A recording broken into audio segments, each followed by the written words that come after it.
Hello, everyone. My name is Melissa Tosetti, and I am the founder of The Savvy Life, and this is my colleague. Hi, I'm Kevin Gibbons. I'm a vice president of The Savvy Life. Our show, Living the Savvy Life, is all about smart spending and looking at your personal finances from a lifestyle perspective. And we have a topic for you today that Kevin is going to introduce to you. And the topic today is the 5 things that you can do right now, given the current climate. For those of you who are watching us in the future, we're recording this. We're in the middle of the COVID-19 pandemic, and so a lot of things are shut down. A lot of people are stuck at home. One reason why you see us on 2 different screens is we're very dutifully following the California regulations and practicing our social distancing. So the topic for today is, what are the 5 things you can do right now to help get some control on your finances and just take control of the whole situation? These can be very troubling times when we really feel like we're out of control and that all these things are happening and we can't do anything. Well, here today, we're going to talk about some things that you can do right now. Right. And when we say right now, we're filming this on a Friday. Our intention with this list is things that you can have done by Sunday night. Yes, easily. Yeah. Easily in a couple of days, 1 week at the most. These are things that you really can do right now and that will make a concrete, impactful difference in how you view and how you feel about your personal finances and about the actual health of your personal life. Yeah. And as we're going through this list, there's one thing that we want to acknowledge. We want to acknowledge that there are some of you out there that your job's on hold, that you're not going into work right now. You got a whole lot of time. This is a fantastic time to implement these strategies. On the flip side, there's a lot of you, I've got a lot of friends that actually work in the healthcare industry. They work for companies that are trying to find a cure. and they don't have a lot of time. That still, we feel like these are tactics that you can go ahead and take and run with. Yeah. So the very first one that we want to introduce to you is the idea of streamlining your currency. And what we mean by that is that in this day and age, one of the challenges versus benefits that we have is there's so many freaking ways to spend money, right? We've got debit cards, credit cards. That was 20 years ago, that was the challenge. Now I can buy a cup of coffee with my phone, right? I've got Apple Pay, Venmo, PayPal. I mean, you guys know you're living it. And because there's so many different types of currencies that we can use, it's very challenging to understand just how much money you may be spending on any given category, right? So just how much money you may be spending on clothes or dining out or groceries or whatever that might be. So now that I have introduced this catastrophic problem, Kevin, can you tell them about how to implement this habit? Well, the whole idea behind streamlining your currency is to provide some amount of structure so that it's easier for you to keep track of how much money you're spending on different things. For a lot of us, if we're asked, how much do you spend eating out? You might have some idea, but if someone said, no, I really need to know, you say, all right, well, let me go pull up my credit card. Let me go see if I can figure out how much I've done on cash. Oh, and as Melissa said, I bought some stuff on my phone, went out to dinner with some friends. We used Venmo, went out to dinner with some other friends, used PayPal. I have no idea how much money I spent on that. Just give up. Exactly. It's very confusing. So what we're really talking about streamlining, first off, what we're not talking about is, we're not saying get rid of everything. We're saying pick the methods of payment and the number of methods of payment that you can handle, and then do some level of compartmentalizing that makes sense. Maybe you have one credit card that you use for all your travel expenses. You have one credit card, or you have one method. I'm always going to use Apple Wallet for all my dining out expenses.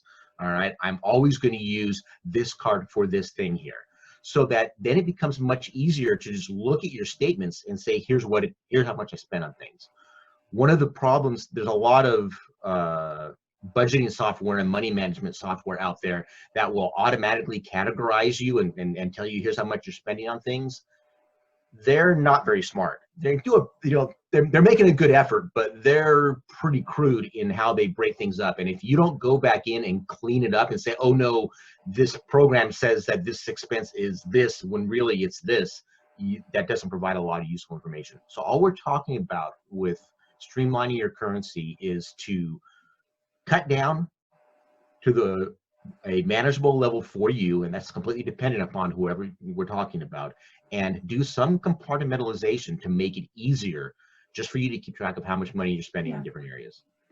The biggest benefit of going through this process is that it gives you an awareness of what is going out the door, right? And you're not having to do mental math, which is challenging for the best of us. Kevin's pretty good at it. I'm lousy at it.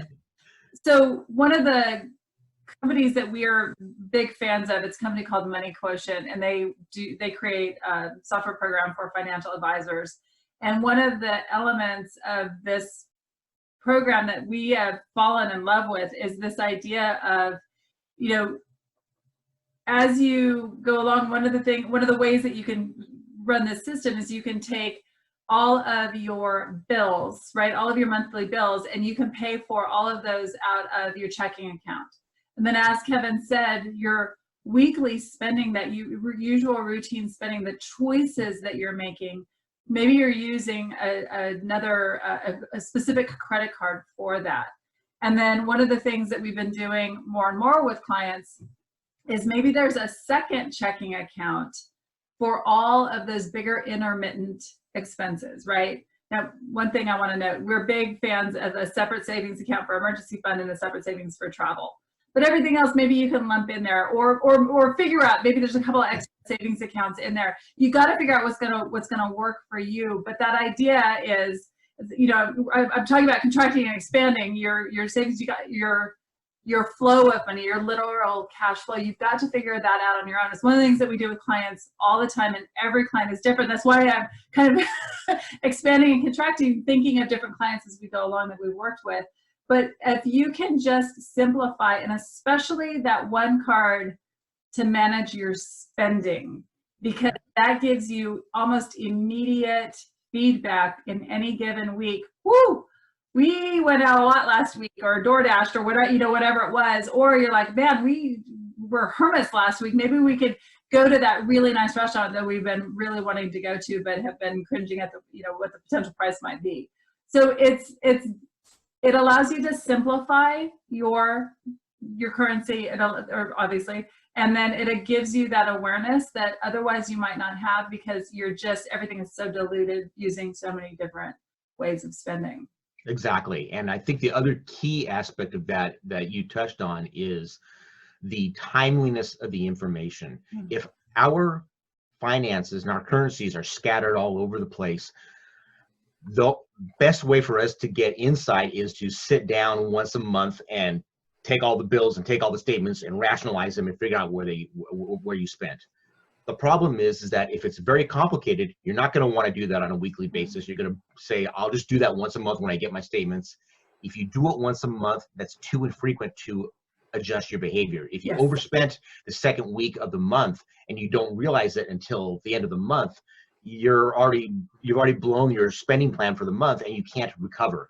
So the idea is by simplifying your currency is to make it manageable so that you can keep on top of it, and then you can react to things and plan for things on a shorter time frame when it actually matters. Yeah. And again, it's a very personal thing to do, and a conversation we have with clients all the time. Yeah. So the streamlining your currency may be a unique idea to you. The second tip, while not necessarily unique, is very, very, very important, even in the best of economies, and that is to plug your financial leaks. All right, plug those bleeds.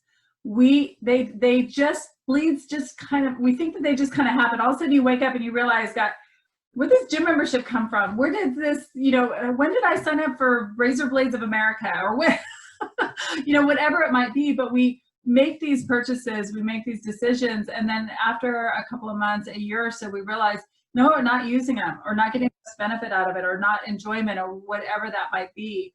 So this is something, the the very first thing that we're doing with clients, actually not the very first thing, but in that line of things that we're doing with clients, is we're just value, what's the word I'm looking for, Kevin? We're evaluating our purchases, because and again, it always comes back to the idea, we're not saying don't do this. What we're saying is take the time to ask yourself, is this still providing value? Exactly. And if it is, exactly.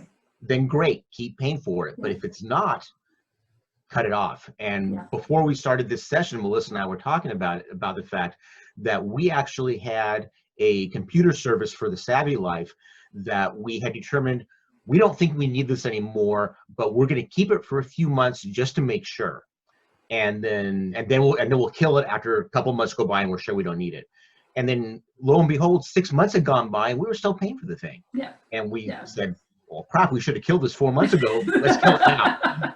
So even we can fall into that trap of identifying it and then not necessarily taking action. So there's really two parts to this idea. You have to identify the bleeds, go through your statements of whatever kind, credit card, checking account, whoever you're paying for thing, for an entire 12 months, because you want to look at these intermittent expenses, these annual subscriptions. Go through that completely, decide, is this providing value? Yes, great. Maybe you can talk to them about getting a better deal. Yeah. If it's not, then all right, I need to kill it.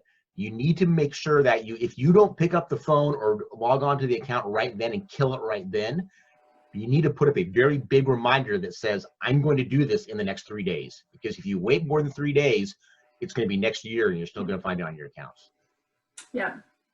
So one of my favorite things about my job is that throughout any given day or week, I get emails from friends, family members, clients, former clients, people that read our website, bragging about a savings that they made. And my very dear friend Joel, I meet with him every Wednesday and have for the last 10 years.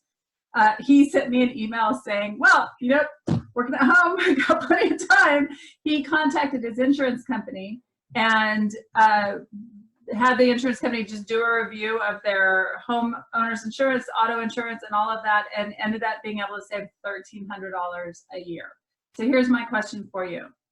When all is right and we're back to, or we're at a new normal, what would you do with an extra $1,300, right? Yeah. So that's a nice little road trip on a weekend.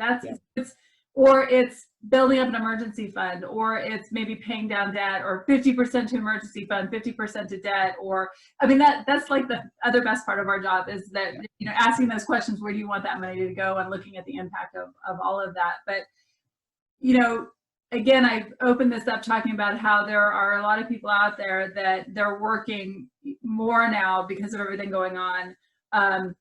Might be a little bit more challenging to carve out that time, still absolutely worth it. But for those of you that are at home, if you're not going to do it now, you're never going to do it. Yeah. And that bleed is just going to continue to happen. And this is the time to not only you have the time, but the reason. Yeah. Yeah. A lot of people are even, unfortunately, a lot of people are furloughed or losing their jobs. A lot of other people,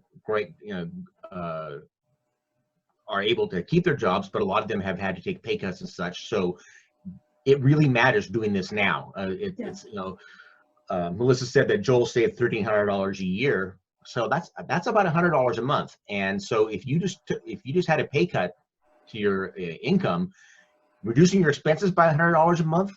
Yeah. Based on just a phone call or logging onto a computer account, that's a good deal. Yeah. It's worth doing. Flip that around too, and I think this is really, it's important for anybody to think of it this way, and we have to be careful in thinking about it this way, but how hard do you work?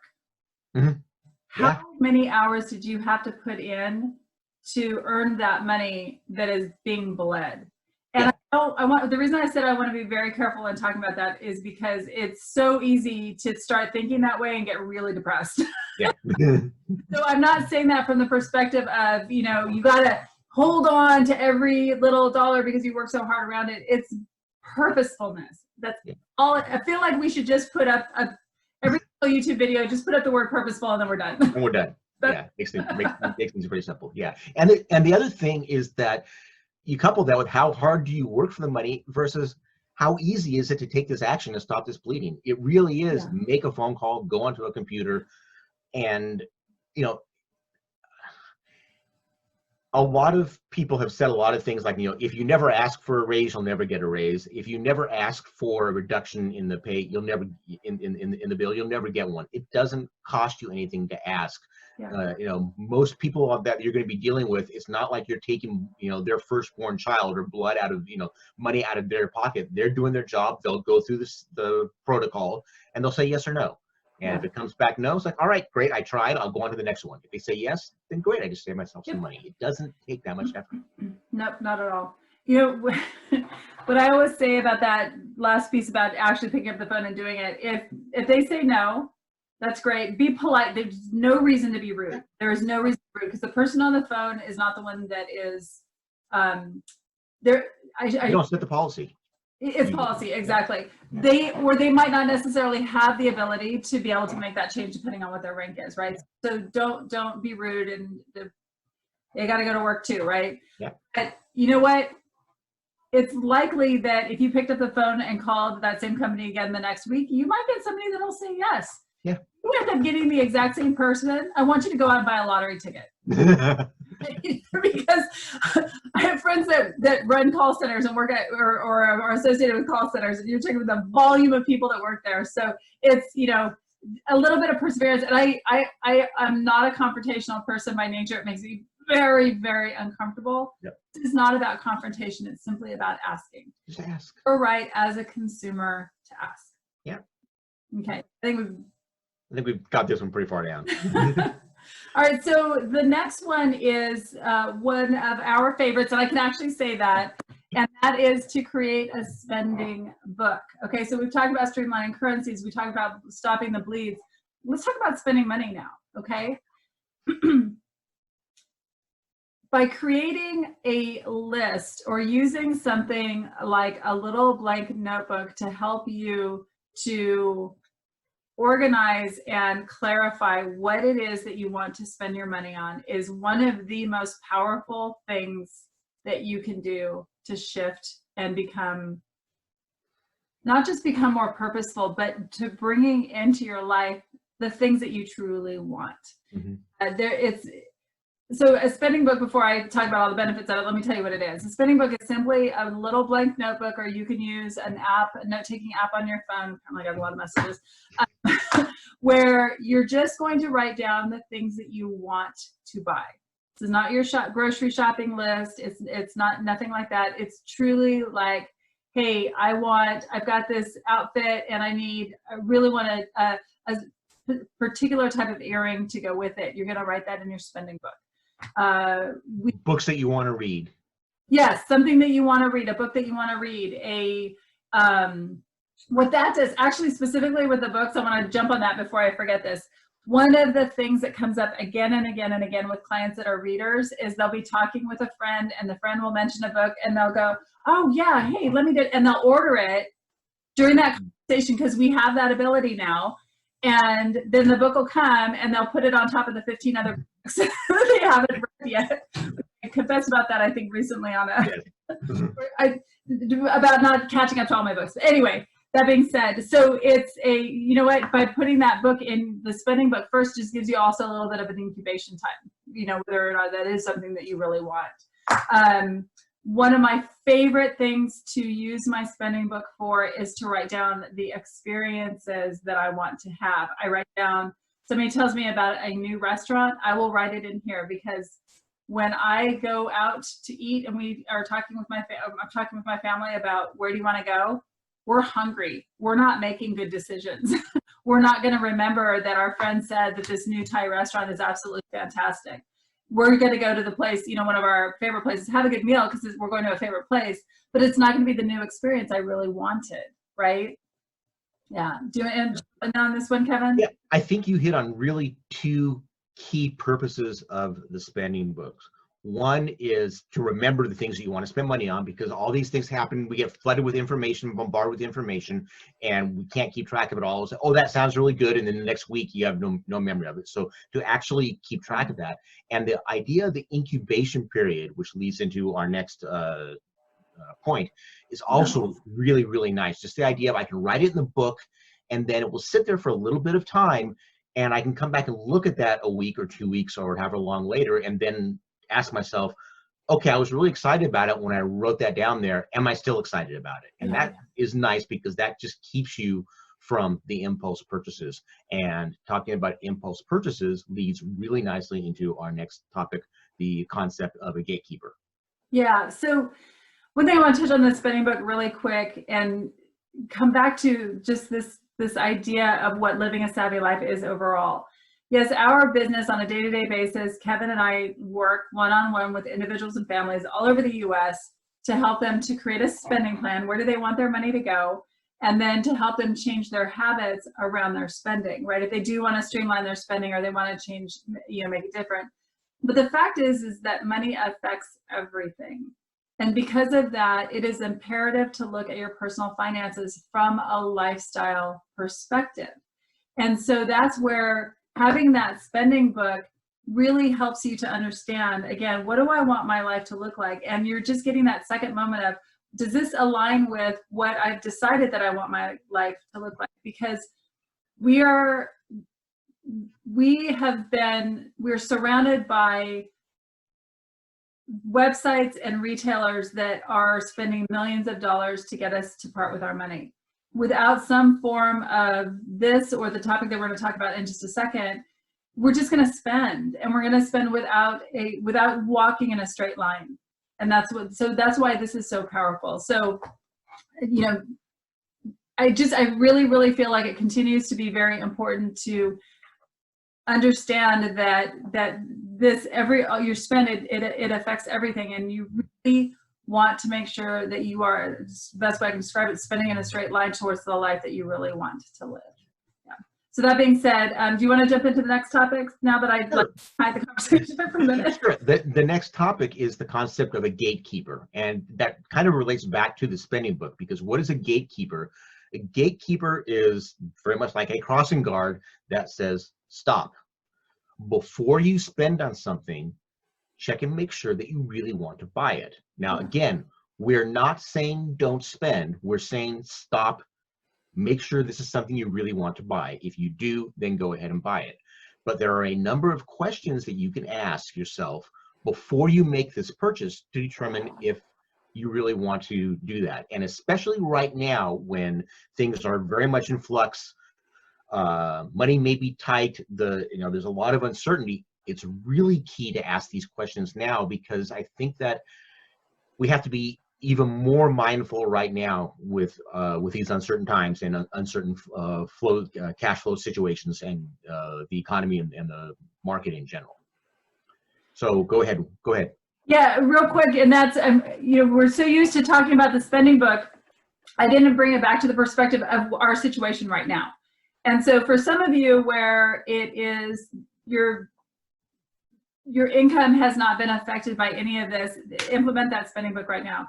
For those of you that maybe your income has been affected, then this is still an excellent tool, because it allows you to, even though you may not be able to execute on making those purchases right now, it allows you to make sure that you're not, that you're capturing them, that, when we get back to normal, these are the things that you've decided in advance that you want to do. And it's quite likely that you'll start editing as you go. I'll put stuff in my spending book and a week later go, oh no, I was just excited about that in that moment. And that's, again, another powerful tool around it. So I didn't touch on that, and that was my bad. So thank you, Kevin. Sorry, I just you again.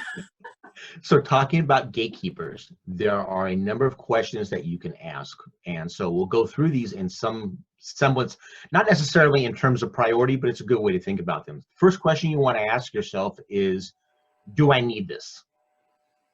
And if the answer is yes, you want to ask yourself, do I need this now? Do I need it now before the next time I'm going to come back to this store, the next time I'm going to visit this website, the next time I get paid? Do I need to buy this on this pay cycle? The answer is yes, go ahead and buy it. The answer is no, you move down to the next question. Okay, I don't need it. Am I madly in love with it? And the second part of that is, if I'm madly in love with it now, am I going to be madly in love with it 2 months from now? This is just a passing fancy, and in 2 months it's going to be at the back of my closet or in a Goodwill box or sitting with what is it, the lonely toys on lost toys on Lonely Island or something. The misfit toys. Yeah. So, again, ask yourself, am I going to be excited about this in that time frame? All right. And then the third question, which really applies right now, and it has to do, again, we really want to make sure that we manage our cash flow in these kind of weird times, is, can I figure out a way to get the same effect with what I already have? Is this something that is new and shiny, or that I can, I really could get the same effect with what I already have in my house and my possessions, or no, I really do need this? And if the answer to all these questions is yes, appropriately questions, yes, I really love it. Yes, I will still love it. No, I can't make it out of what I already have in the house.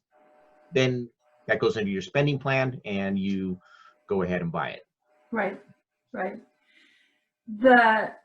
had a thought and I just lost it about that last part you were talking about using something else. Yeah. So, one of the things I really hope coming out of this is that question of, do I already have something similar? Or can I use something else instead? I hope we continue to ask that question, because I feel like I'm a pretty savvy person. Okay. And yet, over the course of the last couple of weeks, I've had experiences, especially in the kitchen, where I'm looking around and go to make something and realize, oh, okay, I don't have that. And instead of like running, jumping into the car, which I don't normally do often, but that's our go-to, is I live 2 blocks away from Safeway. Jump in the car and go get what I need. Instead of doing that, now I'm thinking, okay, so I have to wait in line with 200 other people to get into the store, because we have to wait outside now to get in. It's not an experience I really want to have. And supply is a bit hit and miss. They might not necessarily even have what it is that I want. What else can I use? And what I found, heard myself saying this the other day, I found that I look around and go, wow, I have all this other food in the house. Instead of just, we get myopic. We always cook this. I'm going to cook this, versus like, oh, I've had dried beans in the house or a can of tomato sauce, but that's always been there. Well, that should not be decorative. Yes. We should not have to dust the cans in our pantry, right? We should be using them. And so it's really, if you can have some fun with that, versus feeling like, woe is me, I don't have exactly what I need right now. It's amazing what you can get out of that. And one of the things that we do a couple times a year is we call out a pantry challenge. And the pantry challenge is to do exactly what we're doing now, which is how long you can go without having to buy groceries, not produce, what am I thinking of, like things, that are going to go, bad, but more of like the canned, the dried goods and things like that, because we do have a tendency to accumulate them or not even see them when we're going to prepare an item. So this is something that we do regularly, but I found that even though we've been talking about this for 10 years, in this moment, I looked at things differently and realized I'm not as good at this as I thought I was.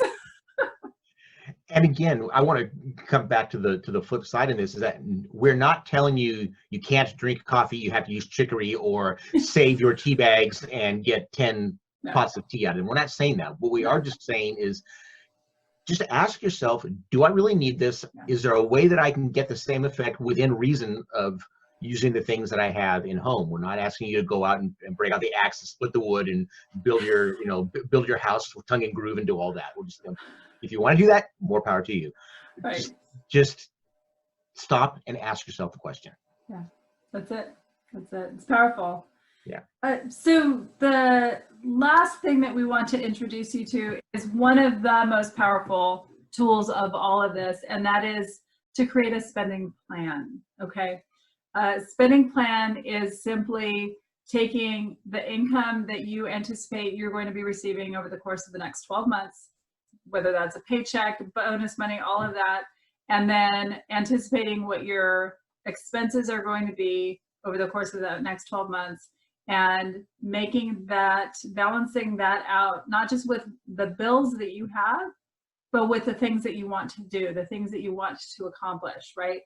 Whether it's building an emergency savings account, whether it is paying down debt, whether it is when we can travel again, you know, going on that trip. Without a spending plan, there's no plan, you just trip along. That plan is a positive thing, and we call it a spending plan and not a budget on purpose. Yep. Because that's what it is. It is the idea, it's not about being restrictive, it's about being purposeful.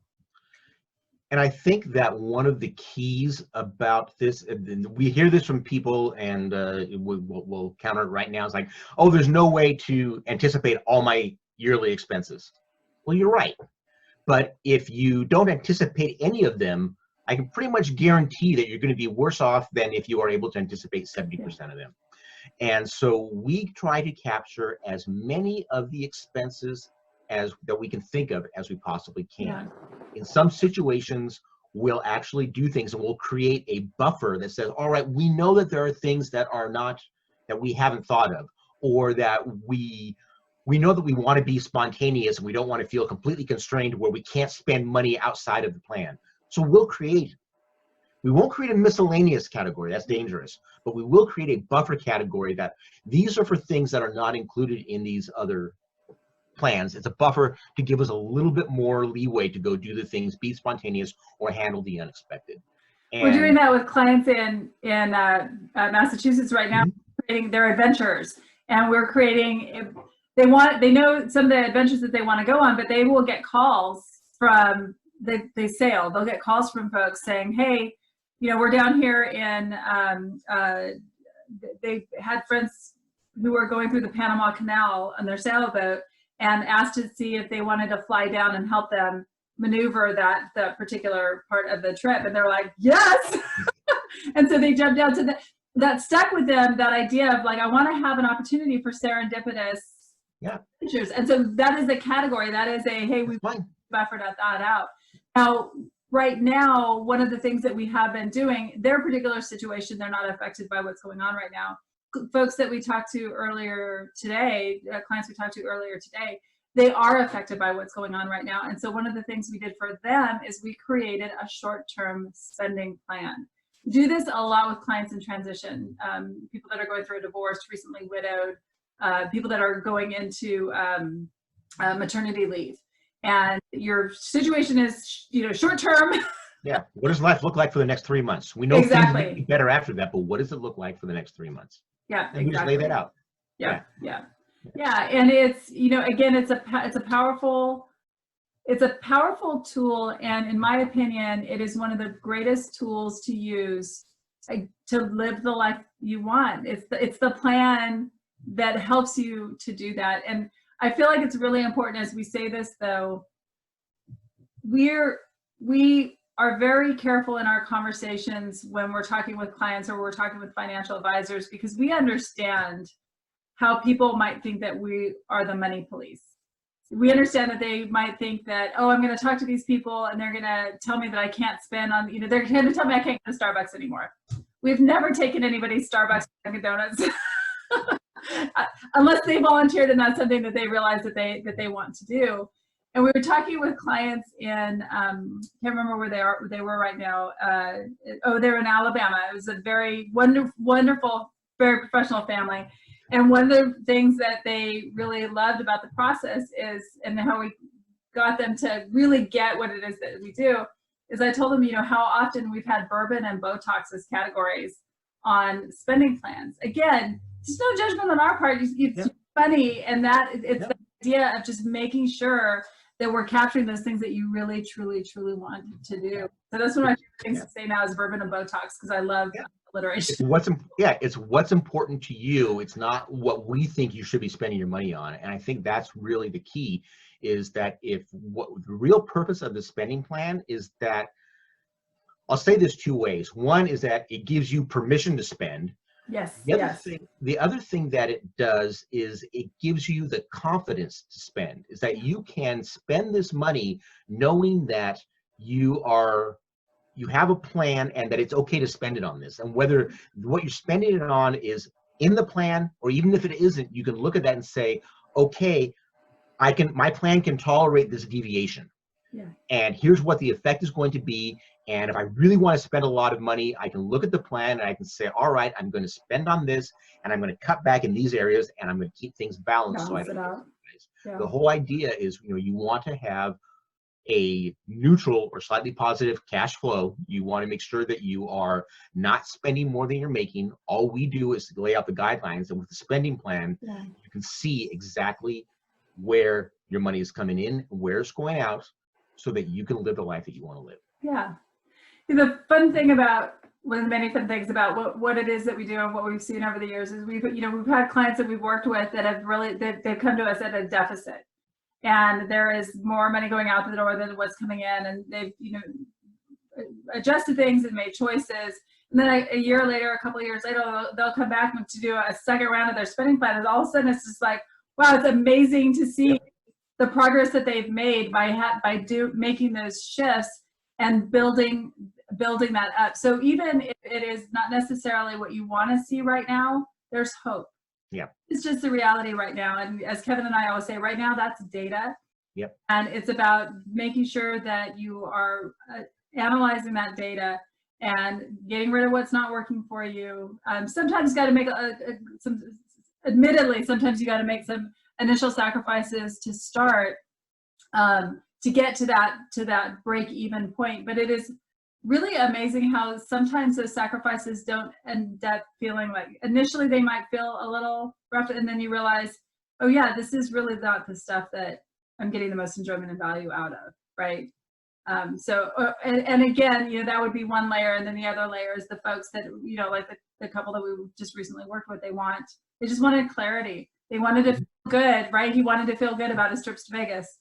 Yeah. And seeing, going and traveling and really enjoying that. And that's exactly what we did. It was fun. Yeah. So we've talked about 5 tools, 5 things that you can do right now to get a handle on your financial situation and to take control of your situation in these times when control may be a little bit of elusive. So we go through that. We are looking at simplify your cash. Mm-hmm. Looking at stopping the bleeding, looking at a spending book, looking at gatekeepers, and looking at a spending plan. Yeah. Simplify currency. Simplify currency. Simplify currency, yeah. You can simplify your cash too. That is one of your currencies. One of your currencies. Thank you. Yep. Yeah.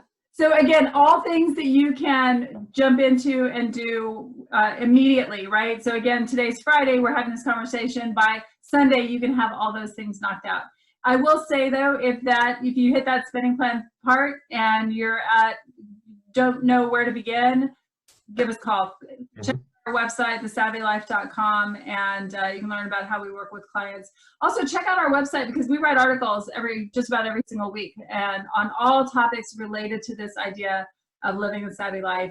If you are watching us tripped across one of our videos, so you're watching this, you can check out our channel at Living the Savvy Life, and like and subscribe, as they like to say. And we're on pretty much all the social medias, right? Yep. Excellent. All right. Thank you very much for joining us today, and we look forward to seeing you next time. Thanks. Thank you.